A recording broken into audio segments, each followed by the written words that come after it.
Greetings, everyone. Welcome to Whiskey Uncorked. I am Brian, and we are back with another whiskey review.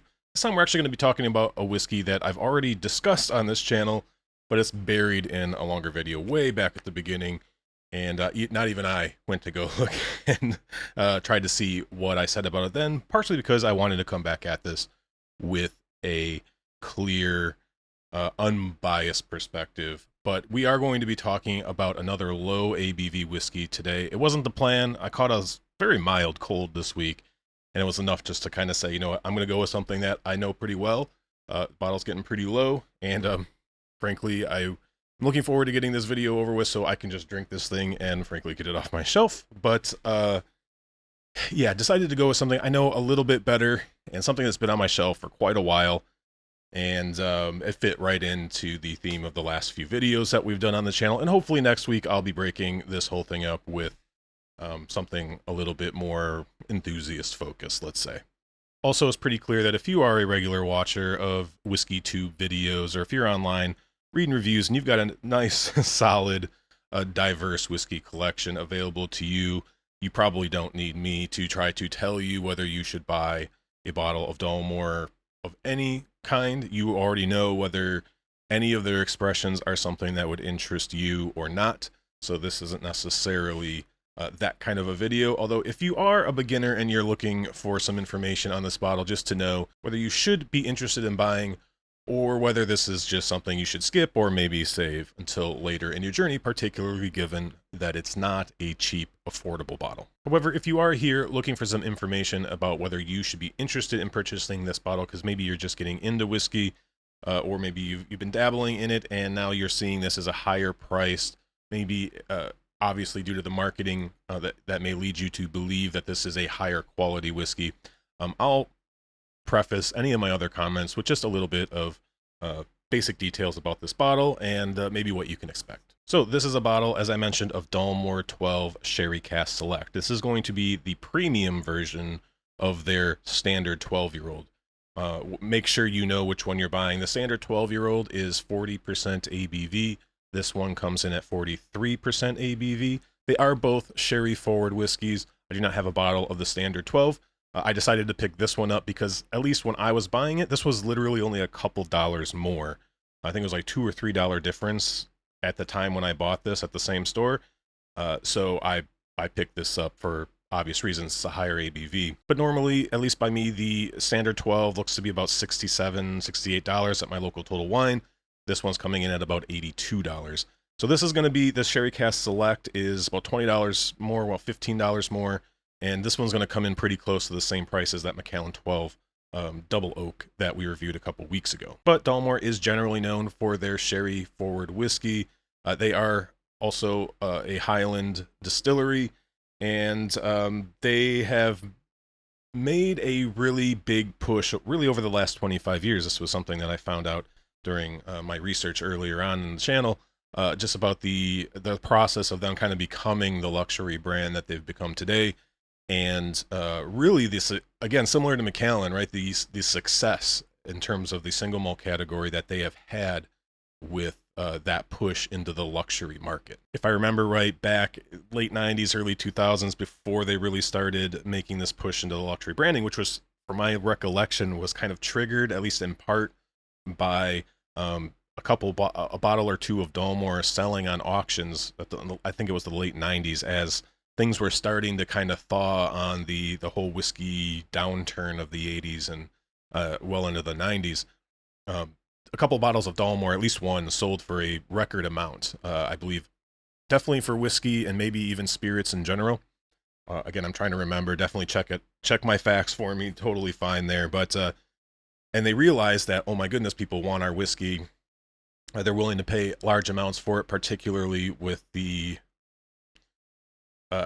idea that single malts really coming onto the scene much more strongly, and with the idea of higher age stated single malts really kind of taking hold as being a sign of quality. But yes, I think at that time, maybe in terms of their standard single malt bottlings, it was maybe a few 100,000 bottles or something like that.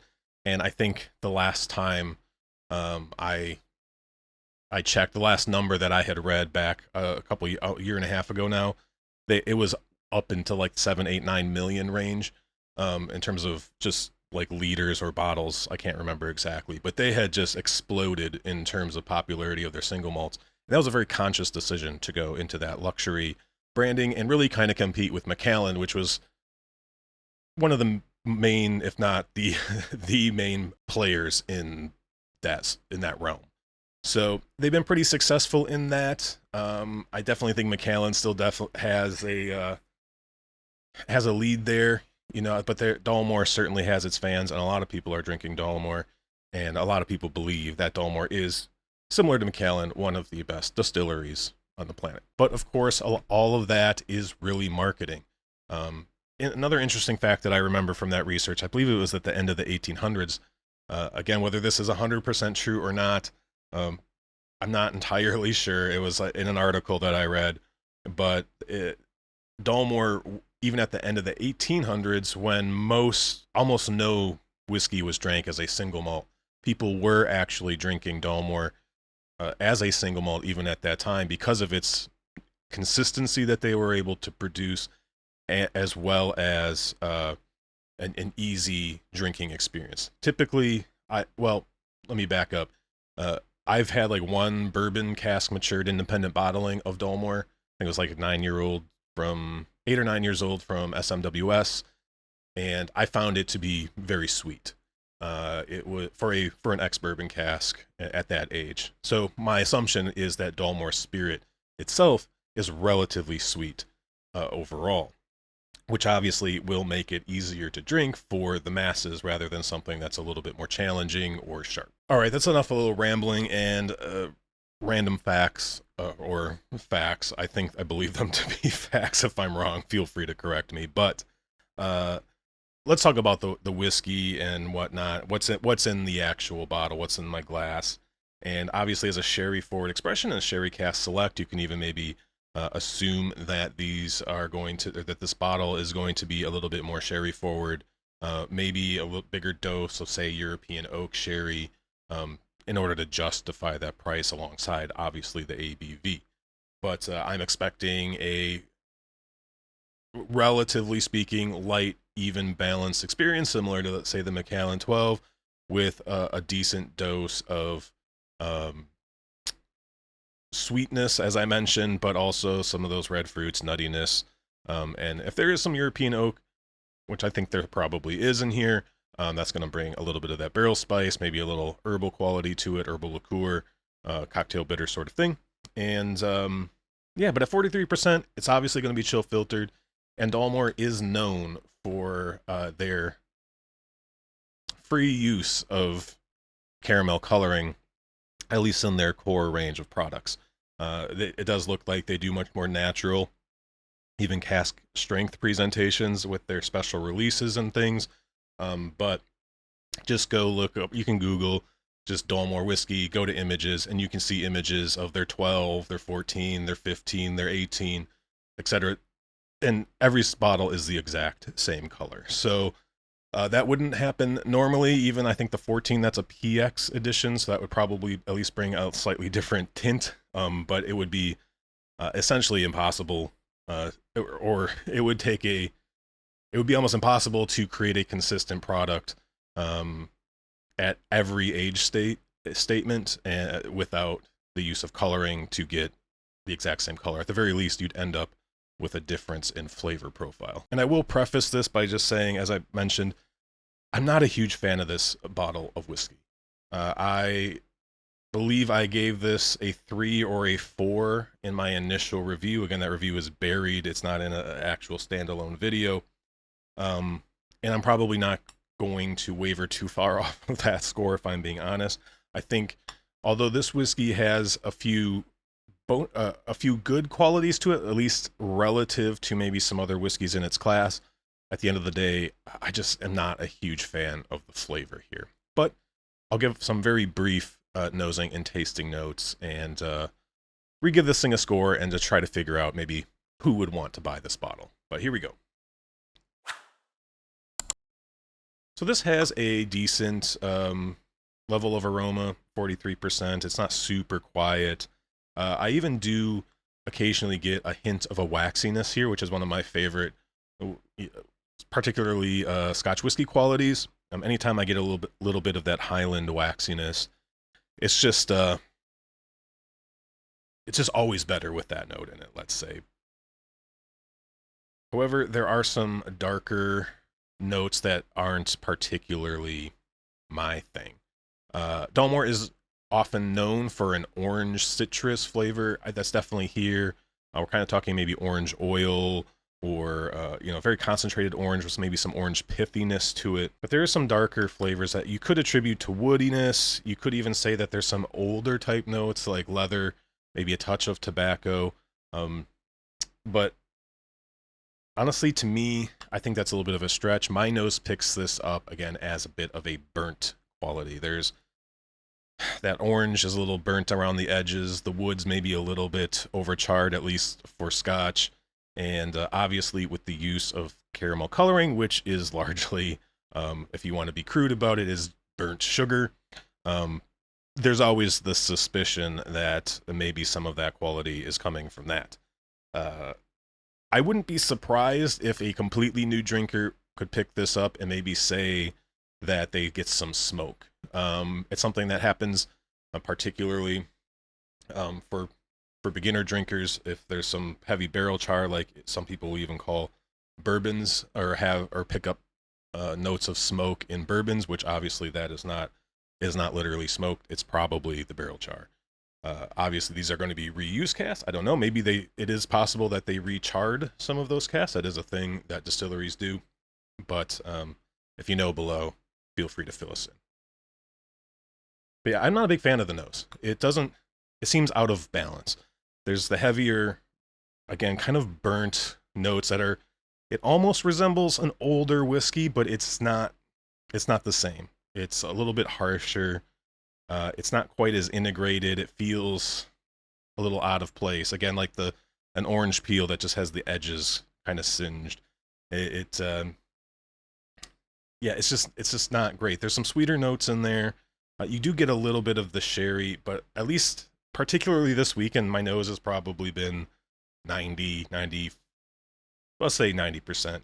Never got super congested, but it's been a little off. But I don't think that my nose is too far off of what I normally would pick up on this bottle. I'm not a big fan of the nose on this one, but let's see how it's doing on the palate. Cheers.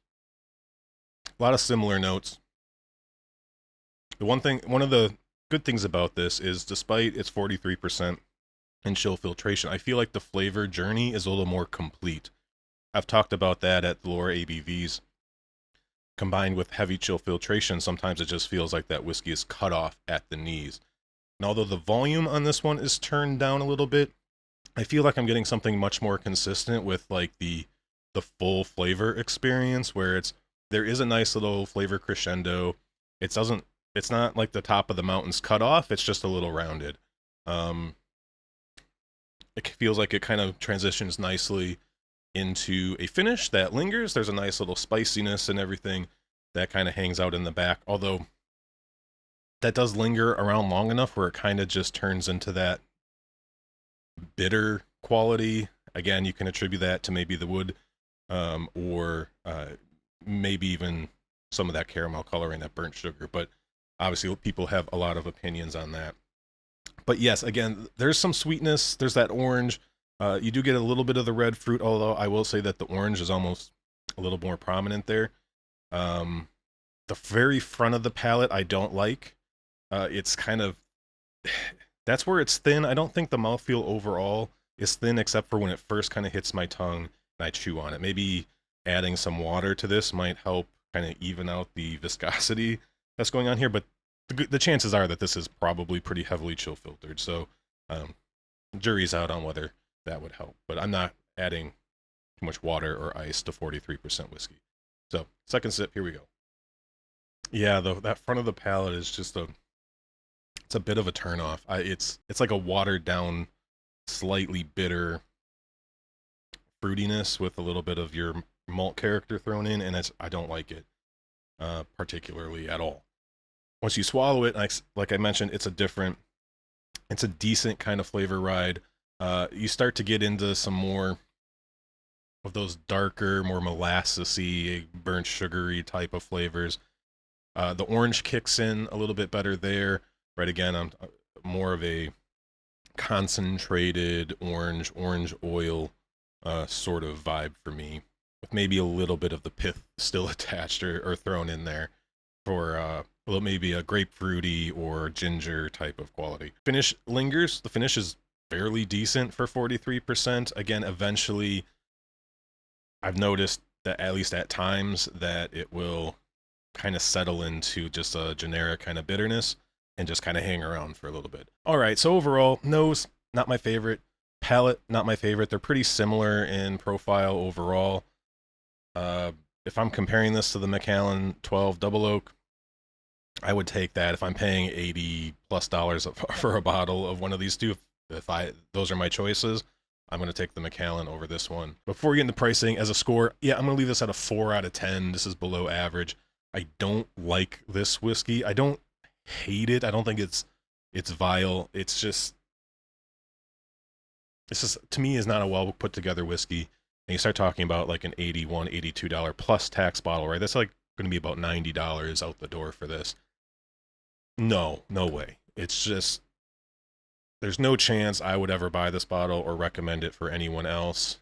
As a beginner, where you could make the argument that I thought the Macallan 12 had a place, despite, particularly if you don't care how much the bottle costs, right? It's you'll have to go watch that video for an explanation. I'm not going to get into it or make excuses today, but yeah, I don't think this is a very good bottle of whiskey. I can only imagine that the standard 12 at 40% is definitely not something I'm going to want to jump in on and try. You may like this bottle. There's just a combination of flavors that it just doesn't taste like naturally made. It just kind of feels slapped together a little bit. So terrible value. Now, Dalmore in general is also just absurdly expensive across the board. There's lots of reasons you can rant about Dalmore.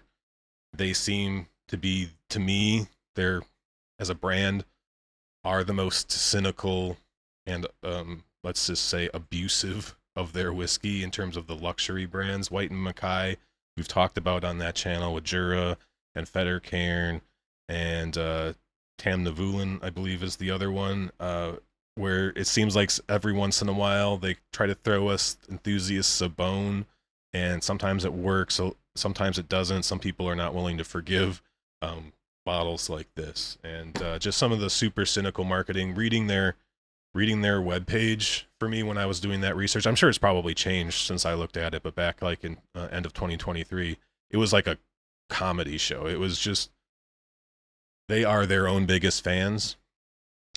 Just the self back patting that they did throughout their website was to the point of comedy. But I haven't been back to check their. I'm sure their social media isn't much different. But yeah, Dalmore is not. I don't know who this is for, because if it's not really good, it's priced similar to a more famous brand that I feel probably it's at least better whiskey. It's at least somewhat more natural and seems just a little better put together. I don't know who buys this, to be honest. Obviously, there's tons and tons of people who love Dalmore. People are going to continue to buy Dalmore, but if you have the choice between this and Macallan 12, I don't know why you would ever buy this. It's not as good. All right, no rant. I'm going to wrap this thing up. Thank you again for watching Whiskey Uncorked. Maybe back to something a little more akin to our regularly scheduled programming next week. That's at least the anticipation that this doesn't flare back up. But until then, thank you again for watching. Hit the like button, comment, subscribe. Your comments about Dalmore when they've come up on this channel are always very interesting, so I look forward to reading some more. There's obviously some very strong opinions out there about our friends over at Dalmore and White and Mackay as a whole. So until next week, where we'll have at least another whiskey video. We'll see if it's a review or not. I really appreciate y'all spending some time with me today. Cheers.